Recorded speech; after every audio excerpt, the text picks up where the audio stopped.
নতুন 9 বা 10 এ উঠছো তারা অনেকেই কনফিউজ যে 4th সাবজেক্ট কি করবা, তাই না? এই ভিডিওটা সেভ করে রেখে এবং যারা 9-10 এ নতুন উঠছে তাদের সাথে শেয়ার করে দিও যেন তারাই ভুলটা না করে।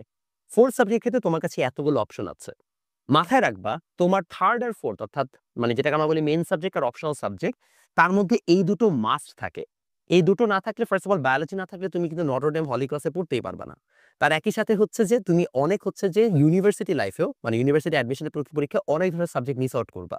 সো এই দুটো সাবজেক্ট তোমাকে মাস্ট সিলেক্ট করতে হবে। Agriculture statistics just because they sound easy, ওই ইজির চক্করে পড়ে হচ্ছে এটা মিস করো না। খুব প্রচন্ড ধরনের ঝামেলায় পড়ে যাবা।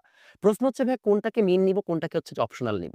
ভাইয়া যেটাতে তুমি বেস্ট সেটাকে মেইন নিবা, যেটা তোমার কাছে কম ভাল লাগে সেটাকে অপশনাল নিবা। যেমন কারো যদি মনে হয় আমি ম্যাথে ভালো, ম্যাথকে মেইন সাবজেক্ট নিবা, বায়োলজিকে অপশনাল নিবা। কারো যদি মনে হয় ভাই আমি বায়োলজিতে ভালো, তাহলে বায়োলজিকে মেইন নিবা, ম্যাথকে অপশনাল নিবা। এতটুকুই ডান। আরেকটা কথা, অপশনাল কোনটা নিচ্ছ তার কারণে কোনো ধরনের প্রবলেম কলেজে অ্যাডমিশনের ক্ষেত্রে